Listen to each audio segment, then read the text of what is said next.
Nous allons retrouver les 7 jeunes entrepreneurs pour le pitch Startup. On va commencer avec vous, Philippe Lebas. Vous êtes CEO et fondateur d'Erudit et vous allez nous parler d'un monde où les hommes et les machines se comprendraient, mais également se parleraient. C'est à vous. Oui, oui, bonjour, vous m'entendez bien? Parfait, Philippe. Bon, super, super. Est-ce que vous diffusez la présentation Nous que je sommes vous avec ai vous transmise? et nous passons Bon, la présentation. d'accord, voilà. Donc, en fait, pour faire très court, hein, souvent on me dit, mais qu'est-ce que vous faites? Alors, la meilleure image que j'ai trouvée aujourd'hui, c'est de parler de Iron Man et de la manière dont Iron Man discute avec son armure. Et on arrive à un niveau de conversation entre un humain et une machine qu'on avait du mal à imaginer encore il y a quelques années. Et ce que nous voulons faire, justement, c'est ça, c'est de pouvoir permettre à un humain de dialoguer de façon naturelle avec une machine. Alors, pour ceci, nous avons un parcours qui date, hein, puisqu'on a commencé à travailler sur les interfaces de gestion d'information à partir de 2001. On a travaillé d'abord sur les moteurs de gestion électronique de documents.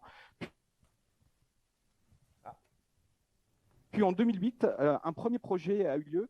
Ce premier projet, c'était un projet de chatbot. Avec Jean-Paul Delevoye, nous avions fait un médiateur de la République virtuelle basé sur des messageries instantanées. Et l'idée est venue très très vite de pouvoir coupler ce chatbot à des systèmes de gestion d'information, notamment un système de gestion électronique de documents. Et on a créé en 2010 une mairie virtuelle qui permettait en fait à n'importe quel administré de parler à travers une interface vocale à un maire virtuel et lui poser toutes les questions sur la vie locale, sur la démocratie, sur les événements. Alors, à partir de 2013, on est parti sur une autre approche, puisque nous étions au préalable plutôt orientés sur une technologie basée sur des mots-clés, des arbres de décision. Et on s'est très vite rendu compte que ce système, en fait, amenait à des phénomènes un petit peu induits, à des phénomènes qui ne permettaient pas de rentrer dans le contexte. Donc à partir de 2013, on s'est plutôt attaché à étudier d'autres voies et on a commencé avec Antoine, mon associé, à créer Stedibert. Stedibert qui nous a permis de coupler un moteur de reconnaissance de la parole avec une base ontologique. Et un de nos premiers clients a été en 2016 Cofidis. Suite à cela, on a eu la très grande chance d'être retenu dans un projet d'intelligence artificielle lancé par le ministère des Armées, Dassault, la DGA. Et donc, nous avons commencé à travailler sur un assistant personnel qui devrait être embarqué dans le cockpit du futur Rafale. Donc, c'est un contrat qui est très, très, très, très fort pour nous, qui a permis aussi de montrer que nos hypothèses technologiques étaient les bonnes. Et bien sûr, en 2020, nous avons eu la chance de participer avec La Poste, hein, qui nous a emmenés en fait avec eux en fait sur le CES de Las Vegas. Alors, aujourd'hui, Erudit, c'est une société qui a des bureaux à Paris et à Bordeaux. Nous sommes 18 passionnés. Notre innovation aujourd'hui représente à peu près 40 années de R&D et nous avons déposé un premier brevet sur le speech-to-text en 2019. Alors, on peut faire un constat aujourd'hui sur les assistants vocaux. Aujourd'hui, c'est devenu un usage courant. On en voit un petit peu partout au domicile. Mais aujourd'hui, on peut dire une chose, c'est qu'on s'est plus accoutumé aux assistants vocaux que le contraire. C'est-à-dire qu'on est obligé d'entrer dans leurs mots-clés pour pouvoir dialoguer avec eux. Et que faire de la commande vocale, en fait, ce n'est pas du dialogue. Aujourd'hui, on sait très bien que si on veut une parfaite intégration et une parfaite adéquation aux besoins des entreprises, il ne faut pas imposer de mots-clés en fait, aux utilisateurs. Et le fait de pouvoir parler en langage naturel, c'est assez complexe. Et comme on dit souvent, c'est écouter, ce n'est pas comprendre. Et donc, j'ai mis en avant ces deux phrases. Et si on mangeait les enfants? Et si on mangeait les enfants? Donc, vous voyez qu'à travers la prosodie, c'est-à-dire la manière dont je vais prononcer ces phrases à l'oral, on ne va pas avoir le même traitement. on ne va pas parler de la même chose. Donc, nous, notre idée, ça a été de redéfinir justement cette problématique de transcription et cette place du moteur de reconnaissance de la parole dans le cadre de ces communications. C'est-à-dire comment aujourd'hui on peut prendre en compte tous ces éléments qui sont des éléments souvent non verbaux, qui vont permettre à la machine peut-être de mieux nous comprendre. Alors, c'est pour cela qu'on a travaillé sur une approche complètement différente de nos concurrents. On a travaillé sur un processus en fait de compréhension complètement disruptif. On a couplé en fait un moteur de reconnaissance de la parole qui est notre propre techno. Je tiens à la signaler, c'est-à-dire que tous les éléments qu'on a développés sont des éléments qu'on a développés en interne. Donc, ce moteur de reconnaissance de la parole a été développé en parallèle d'un moteur de traitement du langage naturel, et on a basé tout ceci sur sur une partie sémantique qu'on a développée à partir d'ontologie. Donc, ce système qu'on appelle Célibert va permettre d'éviter justement tous les biais qu'on peut retrouver dans la retranscription écrite. Et aujourd'hui, on peut se targuer quand même d'être à peu près la seule société en France à maîtriser tout le processus en fait qui va du locuteur en fait, c'est-à-dire la personne qui va parler, jusqu'à la synthèse vocale, en ayant en fait des traitements qui sont complètement homogènes sur le traitement du langage naturel, les requêtes sur les bases de données, c'est-à-dire qu'on est capable de communiquer aussi avec tous les éléments du système d'information, de faire des réponses et de les apporter à l'utilisateur. Alors, tout ce système, en plus, a la possibilité d'être embarqué, n'a pas besoin d'être connecté au web. Donc, on est capable d'embarquer sur des environnements très frugaux ou même on peut l'imaginer sur des futurs avions, mais dans le cadre d'usines. En fait, on a plein de sujets sur lesquels on peut intervenir. Alors, on travaille aussi sur 4 axes R&D très forts, puisque en fait, on ne s'arrêtera pas là. En fait, on a beaucoup de choses en tête. On travaille sur la partie sémantique et là, comment on va pouvoir permettre à la machine de comprendre un environnement dans lequel elle est et de pouvoir construire elle-même ses propres ontologies, ses propres systèmes de raisonnement. On travaille aussi sur un nouveau moteur de reconnaissance de la parole. Aujourd'hui, les moteurs de reconnaissance de la parole travaillent plutôt sur les phonèmes. Et nous, on va essayer plutôt de travailler sur la reconstitution des mots par les lettres. Voilà, donc c'est une technologie qu'on appelle bout en bout, sur laquelle on est en train de travailler, qui devrait voir le jour cette année. Et on travaille de plus en plus, puisque c'est une demande de nos clients, sur la partie embarquabilité. C'est-à-dire qu'on va essayer d'embarquer sur des systèmes de plus en plus petits. D'ailleurs, depuis que Snips a été racheté, on a énormément de personnes ayant fait des travaux avec Snips qui reviennent vers nous pour qu'on essaye justement d'apporter justement des réponses. Et l'autre grand axe, c'est la multimodalité, puisque pour que la communication entre l'humain et la machine se passe correctement, l'idée, c'est de pouvoir capter d'autres éléments pour faire un système de compréhension globale. Donc, on parle de nouveaux paramètres physiologiques. Alors, tout ceci, ça nous emmène à nos clients. Aujourd'hui, on a la très grande chance de travailler avec des clients de référence qui ont bien sûr testé la technologie et qui sont prêts à l'embarquer. Donc, il y a encore un peu de chemin à faire pour y arriver. Donc, il s'agit d'Asso Aviation et de Naval Group. Mais on travaille aussi dans le secteur de l'assurance et de la banque avec EPS. Et dernièrement, on a travaillé avec une collectivité. On a mis en place un système de bots dédié au RH qui permet à 3000 agents d'un département de pouvoir en fait poser toutes les questions qu'ils veulent sur la partie RH et de communiquer avec les systèmes d'information. Philippe Lebas, merci, voilà. Le temps tourne et merci de nous avoir exposé l'activité d'Erudit. Bon courage à tous. On va donner la parole tout de suite à Quentin Dubrul, fondateur et président d'Uneol. Uneol, une société spécialisée dans la production d'énergie urbaine, mais une énergie très bas carbone. À vous Quentin. Oui, bonjour à tous, j'espère que vous m'entendez bien. Donc, Uneol, on est parti d'un constat très simple, c'est que dans les zones urbaines, sont les zones où nous consommons le plus d'énergie et ce sont paradoxalement les zones aussi où on en produit le moins. Donc, notre produit consiste simplement à essayer de prendre le bâtiment urbain, donc une toiture plate de bâtiment, et essayer de produire un maximum d'énergie sur une surface limitée. Donc, on est agréé par la French Tech, donc on a vraiment un produit très technologique. On a la French Fab, c'est vraiment un projet industriel que nous portons. On a depuis quelques semaines le coq vert qui fait que nous sommes très clairement identifiés dans la transition énergétique et nous avons bénéficié des investissements d'avenir. Rapidement sur l'historique, création en 2014, premier prototype d'éolienne qui était à l'époque en composite à base de fibres de lin en 2015. 2017, on lance tous nos algorithmes autour de l'identification de gisements énergétiques en zone urbaine. 2018, notre première éolienne, notre deuxième éolienne, deuxième prototype d'éolienne qui a aujourd'hui le produit sur lequel qu'on commercialise. 2019-2020, on lance une première mondiale, les premiers cadastres éoliens à l'échelle d'une ville, donc Roubaix, et d'une agglomération, la communauté urbaine d'Arras.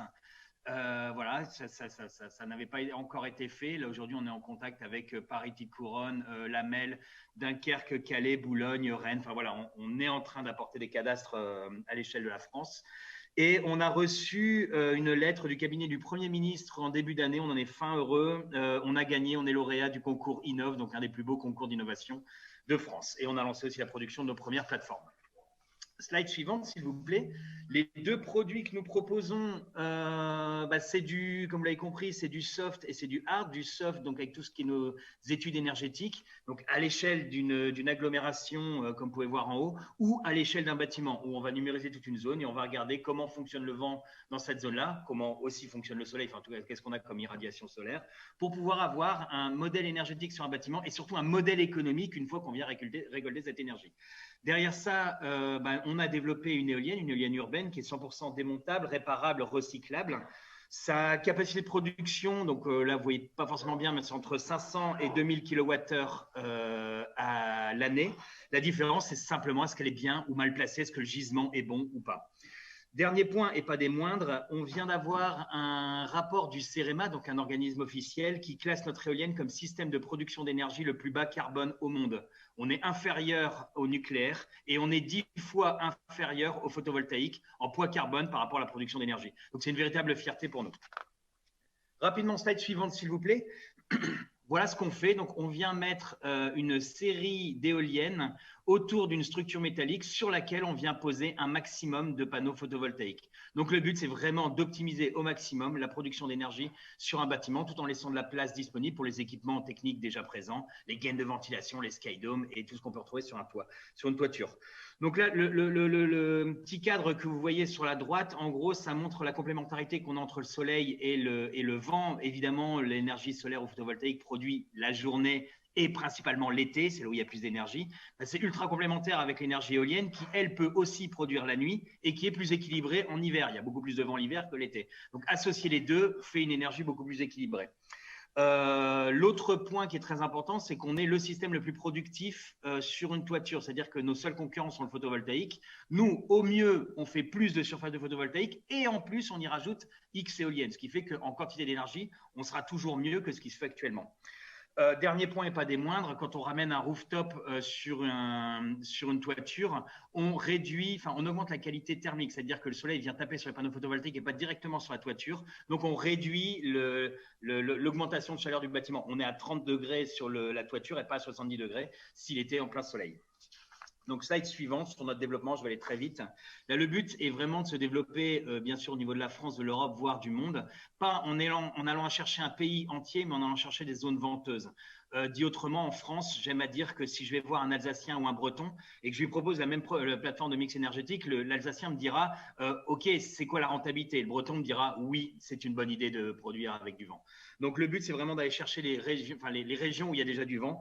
En Europe, voilà, si je vais dans le sud de l'Allemagne ou dans le nord de l'Allemagne, je ne vais pas du tout avoir le même ressenti. Et au niveau mondial, un pays qui est excessivement emblématique là-dessus, c'est le Maroc. Maroc du Nord, il n'y a quasiment pas de gisement et c'est une zone très moyenne là-dessus. Dans le sud du Maroc, c'est peut-être l'une des meilleures zones au monde au niveau vent. Donc voilà, dans les axes de développement technique aussi, on a notre plateforme mobile. Le principe, c'est de faire ce qu'on fait sur un bâtiment, mais à l'échelle d'un conteneur, donc pour augmenter la mobilité, donc une éolienne un petit peu plus petite et un peu moins de panneaux. Néanmoins, proposer donc des énergies renouvelables sur les chantiers, sur les bases vie, au niveau du ministère de l'Armée, donc on est en train de développer ensemble, et surtout ce qui est humanitaire. Et voilà un business plan avec des chiffres de plusieurs dizaines de millions. Dans quelques années, une vingtaine de recrutements prévus. J'arrête là. Quentin, merci, c'était excessivement clair et merci beaucoup. Bon retour. Enfin, vous êtes en Picardie où il y a du vent, je le sais. On va après la création d'énergie l'énergie, on va passer au stockage de l'énergie avec Ludovic Éveillard qui nous présente Nawa Technologies, de la production de tapis de nanotubes au supercondensateur. La révolution du stockage de l'énergie passe par Nawa Technologies. À vous, Ludovic. Ludovic, depuis les Bouches-du-Rhône. Allô, vous m'entendez? Oui, nous vous entendons parfaitement ok, bien. c'est parfait. Merci. Merci. Donc, Nawa Technologies, c'est la première société au monde capable de produire à grande échelle un nouveau matériau qu'on appelle les VACNT, qui sont, dans le jargon scientifique, des nanotubes de carbone verticalement alignés et qui correspond à une nouvelle structure à base d'atomes de carbone. C'est un matériau qui présente des propriétés physiques tout à fait exceptionnelles et Nawa Technologies exploite au travers différents développements et applications cette nouvelle technologie. Alors, vu les enjeux stratégiques du stockage de l'énergie, Nawa s'est donné initialement pour mission de produire ce nouveau matériau à l'échelle industrielle et de l'utiliser pour développer de nouvelles technologies, en particulier pour fabriquer des supercondensateurs plus efficaces, plus rapides, plus sûrs et de façon durable. Mais nous avons aussi plus récemment décidé d'élargir nos investigations pour apporter des solutions toujours à partir des VACNT, des solutions très innovantes dans le domaine des matériaux composites. L'aventure a commencé en 2013 avec un premier objectif, celui de réaliser le premier réacteur au monde capable de faire croître ces fameux VACNT sur des feuilles d'aluminium. Et on utilise un process de fabrication continu qui est vraiment notre savoir-faire aujourd'hui. Aujourd'hui, nous sommes en train d'installer la première ligne de production sur le site de ST Microélectronique à Rousset, qui est situé près d'Aix-en-Provence, avec le soutien d'un certain nombre de partenaires investisseurs que vous pouvez imaginer, aussi bien privés que régionaux et aussi de la Banque nationale pour l'innovation, BPI. On a aussi créé une filiale aux États-Unis récemment, en tissant des liens très importants avec le MIT, mais aussi avec l'université de Dayton, UDRI, qui nous permet aujourd'hui d'être considéré comme le leader mondial de cette industrie naissante. Alors, avant d'aller plus loin, il faut avoir à peu près l'idée de l'échelle sur laquelle on fait nos développements. En fait, le nombre, je ne sais pas si vous passez sur le slide où on voit le nombre d'étoiles qui composent la Voie lactée et plus proche de nous, le nombre de neurones qui composent notre cerveau. En fait, l'ordre de grandeur, c'est la centaine de milliards. Donc, ça vous donne à peu près l'échelle, sachant que le nombre de nanotubes sur lequel nous faisons nos développements de carbone, que l'on fait croître aujourd'hui sur des feuilles d'aluminium, c'est à peu près du même ordre de grandeur. La différence, c'est qu'ils sont répartis sur des surfaces qui sont très, très limitées, puisqu'on parle du centimètre carré. Donc, il faut imaginer tous ces nanotubes de carbone qui se dressent les uns à côté des autres, comme une brosse à dents à l'échelle nanométrique. Et c'est cette structure tout à fait particulière et cette densité de nanotubes qui permet de développer des électrodes qu'on considère aujourd'hui comme étant la plus rapide au monde et qui est très, très exceptionnelle. Alors, grâce à elle, nous sommes capables de produire des supercondensateurs d'une nouvelle génération qui sont des composants passifs capables de se charger, de stocker, de restituer de l'énergie électrique à des vitesses au moins 10 fois plus rapides que ce qui existe aujourd'hui sur le marché. Alors, nous, on les appelle les NawaCap Power. Slide suivant. Alors, sans entrer dans le détail technique et pour illustrer un peu la rupture technologique des NawaCap, en fait, ce que vous voyez à l'écran, c'est ce qu'on appelle dans le monde des électroniciens du diagramme de Nyquist. Et pour faire simple, plus la courbe donc des mesures qui se situent à gauche du diagramme, et plus vous pouvez charger ou décharger l'énergie électrique rapidement. Et on parle dans ce cas-là de très forte puissance. Alors, l'autre slide. Alors, un autre graphe intéressant permet de voir le positionnement aussi de nos supercondensateurs par rapport à la concurrence. Le domaine que vous voyez en vert correspond donc au NawaCap et les points rouges, orange et bleu aux supercondensateurs qu'on trouve aujourd'hui sur le marché. Alors, ce qu'il faut retenir, c'est que ce graphe montre que pour une même puissance, nos supercondensateurs sont au moins 10 fois plus petits, alors que pour une taille identique, ils offrent au moins 10 fois plus de puissance électrique. Donc, slide suivant. Alors, juste pour vous donner un exemple d'application, on sait tous que la connectivité joue un rôle de plus en plus important dans nos vies. Et chacun de nous a entendu parler évidemment de l'explosion du nombre de capteurs et de trackers dans le monde, de l'IoT, qui devrait passer de 25 à 80 milliards d'ici à la fin de la décennie. Et en fait, la combinaison de nos supercondensateurs avec une batterie lithium, par exemple, pour créer ce qu'on appelle un battery pack hybride, présente de nombreux avantages. Prenez comme exemple un dispositif de repérage GPS qui est souvent utilisé pour suivre des actifs précieux. L'approche classique consiste à utiliser une pile au lithium 2A ou 3A non rechargeable, surdimensionnée pour faire face à des appels de pics de courant électrique lors des phases de transmission de données. Et c'est assez lourd et assez encombrant. Et comme chacun sait, pour les capteurs et ces trackers, il faut être le plus petit possible. Et en intégrant les NawaCap, qui vont prendre en charge ces pics de courant, on peut réduire immédiatement la dépendance aux piles au lithium avec des performances supérieures et une durée de vie prolongée. Et à l'extrême, on peut par exemple combiner ces NawaCap avec des piles-boutons alcalines, et on n'est plus sur des technologies lithium, pour obtenir un pack encore plus plat, plus léger, qui permet de réduire la taille du kit d'à peu près 60%, mais aussi évidemment de réduire le coût et bien sûr de préserver notre environnement, puisque finalement on n'utilise plus de ressources comme le lithium. Le slide suivant. On va malheureusement… Merci beaucoup, c'était déjà très clair. On a déjà compris l'organisation, la créativité et surtout voilà, la puissance de Nawatt Technologies. On va passer maintenant à Adrien Plessis, qui est le cofondateur et le CEO de MyNumea, by Linked Nutri. Donc, il propose une solution de micronutrition personnalisée révolutionnaire qui vient de remporter la semaine dernière le prix de la start-up la plus innovante lors du Salon européen de la nutrition santé Nutrevent. Adrien, c'est à vous. Oui, bonjour. Je vous remercie donc de nous offrir cette tribune. Je ne sais pas s'il y avait des slides, une petite vidéo qui devait partir. Les slides, oui, elles vont passer dans quelques instants. C'est à vous la parole, c'est ce qui compte, c'est de vous donner la parole. Ok, très bien.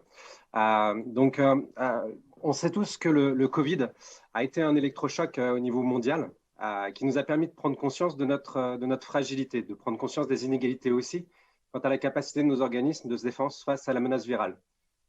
Donc, il y a à peine quelques jours, 73 experts et 6 sociétés savantes supportées par le CHU d'Angers ont lancé un appel national pour qu'on donne de la vitamine D à l'ensemble de la population française. Alors pourquoi ? Tout simplement parce que de plus en plus d'études le démontrent. La supplémentation en vitamine D permettrait de réduire de 90% le risque de contracter une forme grave de Covid. Alors la question, c'est qu'est-ce qu'on attend ? Parce que le Covid, c'est aussi ça, c'est l'occasion de se remettre en question et de savoir si on peut faire mieux. Linus Pauling, qui était double prix Nobel de physique et de la paix, lui s'est remis en question, puisqu'il a abandonné toutes ses recherches en physique fondamentale et a consacré ses 40 dernières années à la recherche en micronutrition. Il considérait, et je le cite, qu'une nutrition optimale serait la médecine de demain. Chez MyNumea, nous partageons évidemment cette vision et nous croyons qu'il est possible de faire mieux.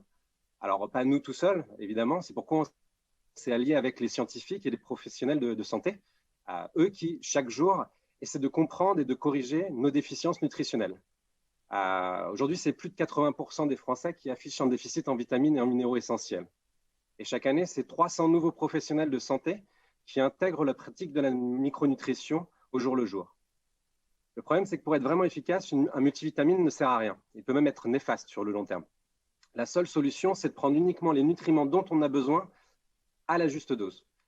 Et jusqu'à maintenant, la seule façon pour avoir cet apport personnalisé, c'était de prendre chaque nutriment sous forme de pilule unique, une par une, donc jusqu'à 10, voire 15 par jour.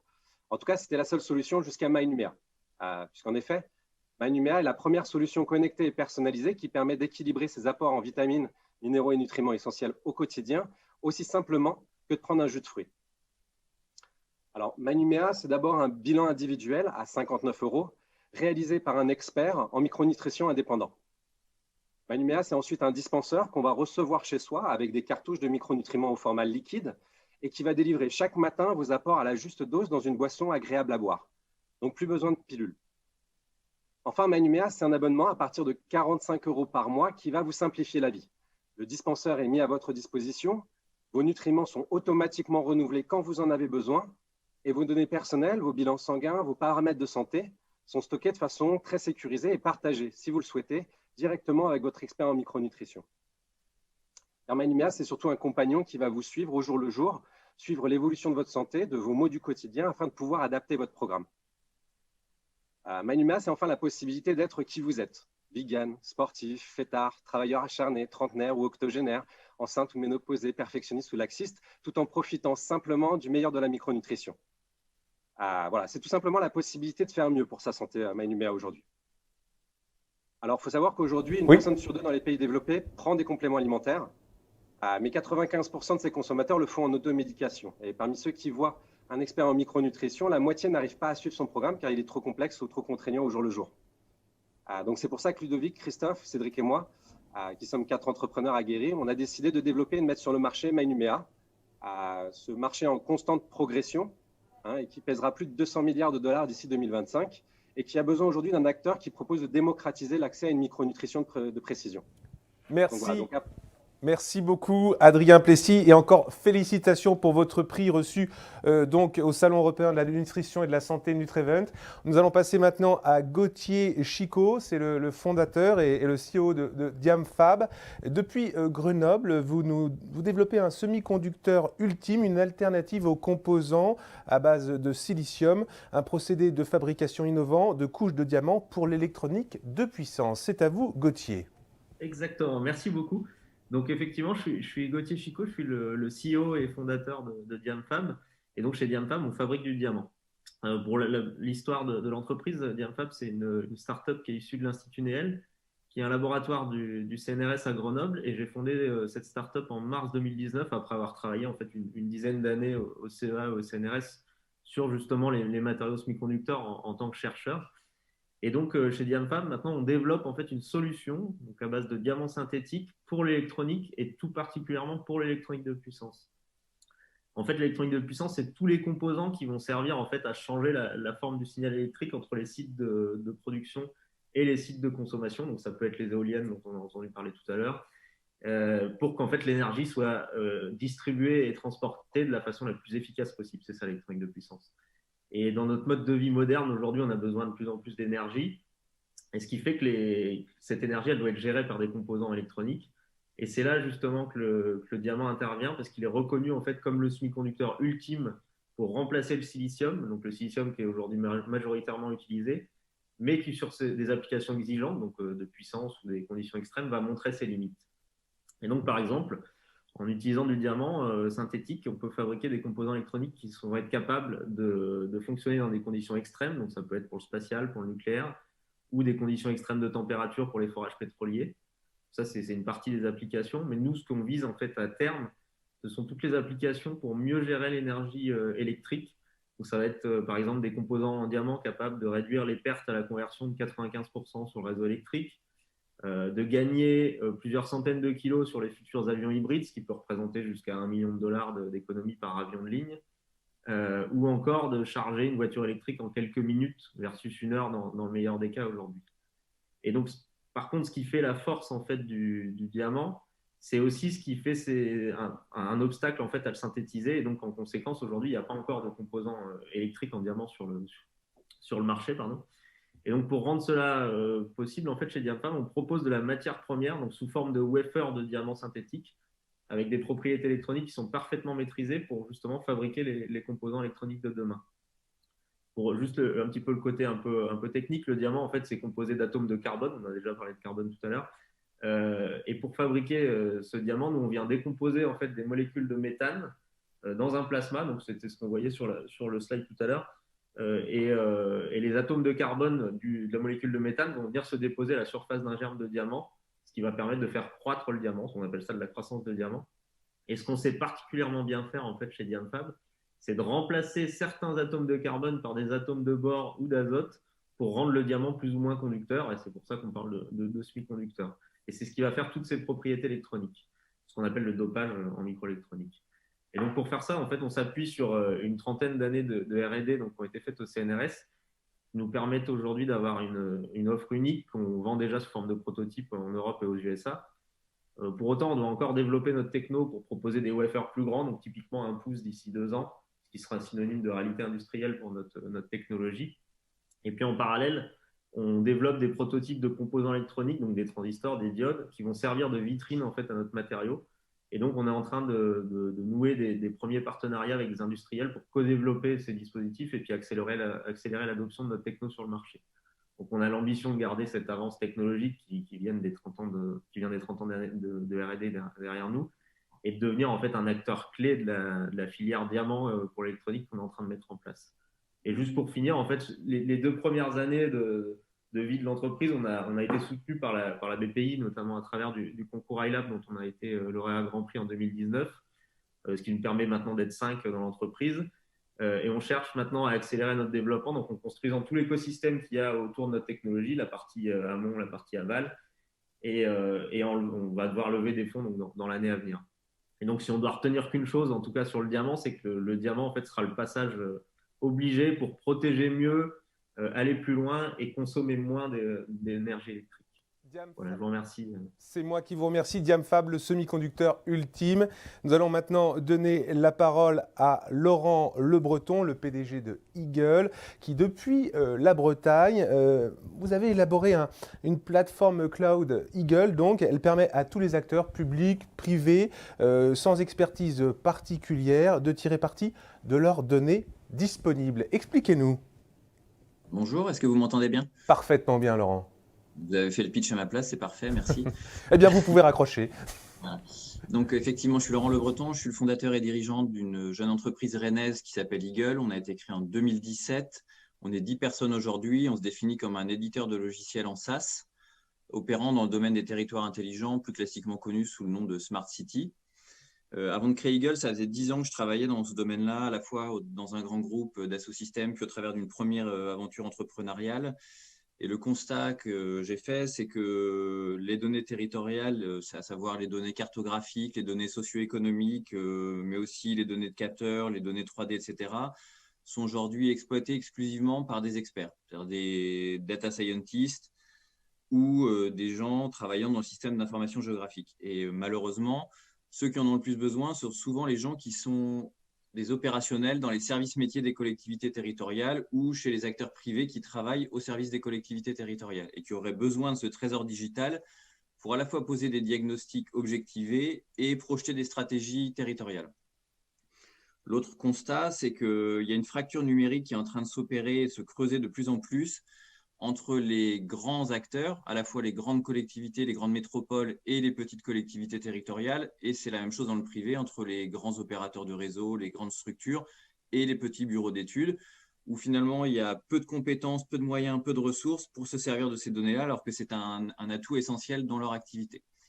Et le dernier constat, c'est que pour pouvoir poser des diagnostics et élaborer des stratégies intelligentes sur des territoires, il y a besoin de partager, d'avoir une vision partagée de ce qui se passe. Et donc, les outils de la collaboration sont clés.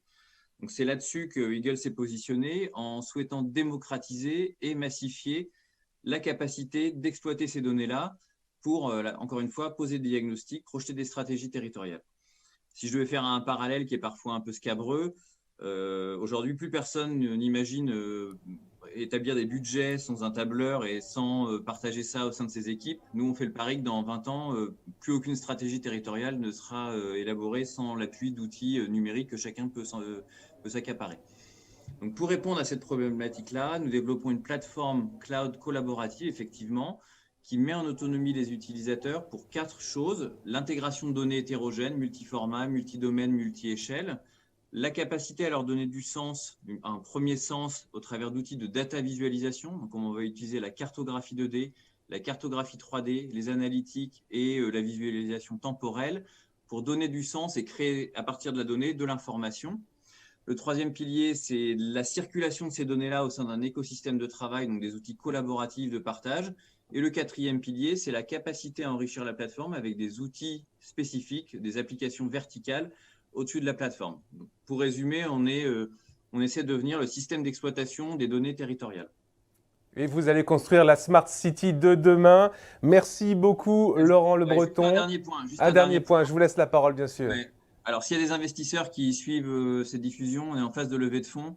Et s'ils veulent nous aider à élaborer ces nouvelles stratégies pour la Smart City, ils sont le bienvenu, ils peuvent m'appeler. J'imagine que les coordonnées seront disponibles. Mais bien sûr, Laurent, et vous faites bien. Vous pouvez bien sûr appeler les 7 entrepreneurs que nous allons avoir pour ce pitch startup. Et je vais donner la parole à Stéphane Renoir qui ferme la marche. C'est le CEO d'Arcam. On en a parlé tout à l'heure avec David, tout à l'heure en début de matinée. Il est spécialisé dans la désinfection par la lumière.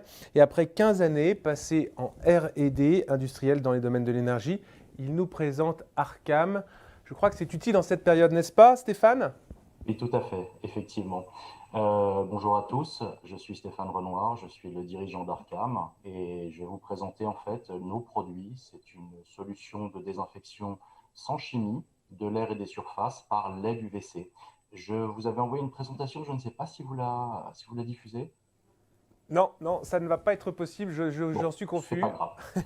C'est pas grave, je vais vous parler du coup de nos Oui. produits. Donc, nous avons créé une solution de désinfection sans chimie de l'air et des surfaces par les LED UVC. On est parti du besoin, en fait, du constat que la désinfection aujourd'hui se fait par des produits chimiques posés par des humains, ce qui pose des problèmes d'efficacité, de management des personnes et de coûts. Donc, on a essayé, nous, de travailler sur le sujet et à partir de ce besoin, de voir comment on peut automatiser, retirer la chimie pour un problématique écologique, garantir le résultat et bien sûr baisser le coût. À partir de ça, on a donc créé toute une gamme de produits pour la désinfection de l'air et des surfaces. Nos produits sont à destination des bâtiments tertiaires, bureaux, hôtels, hôpitaux, cliniques, écoles, commerces, mais aussi espaces contraints dans des véhicules, bateaux et une application aussi, la désinfection des toilettes, qu'on n'avait pas du tout pressenti.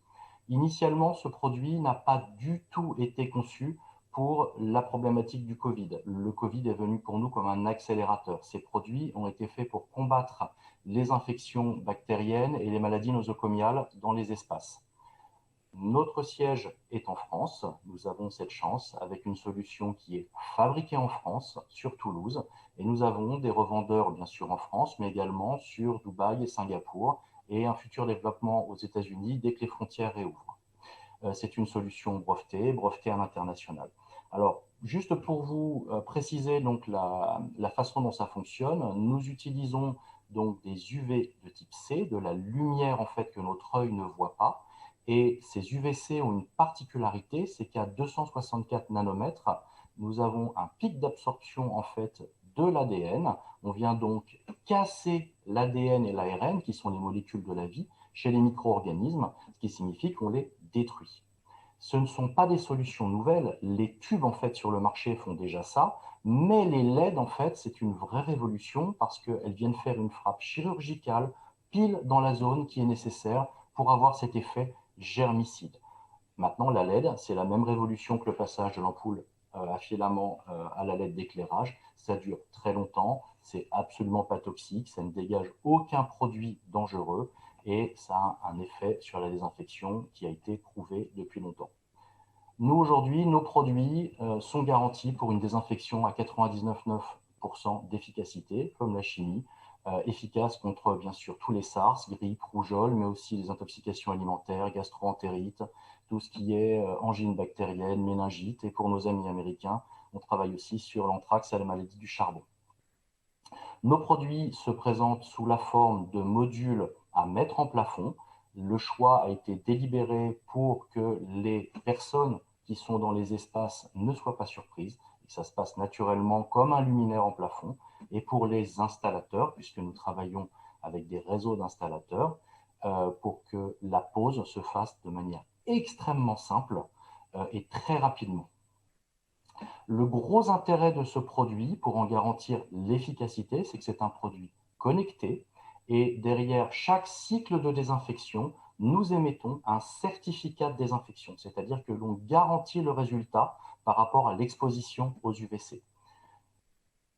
Sur ce type de produit, puisque tout le monde doit se poser la question à ce moment-là, en termes de coût, ce sont des produits qui s'amortissent par rapport à la désinfection chimique en moins d'1 an. Juste pour vous donner un exemple, on est capable de désinfecter des toilettes pour moins de 2 € par jour, et ceci de manière complètement automatisée, sans intervention humaine. C'est donc un produit extrêmement efficace. Nous avons une plateforme logicielle qui est mise à disposition, qui permet à nos clients de définir leur cycle de désinfection à la manière d'un agenda, et ça permet d'avoir une désinfection complètement automatisée et facilitée.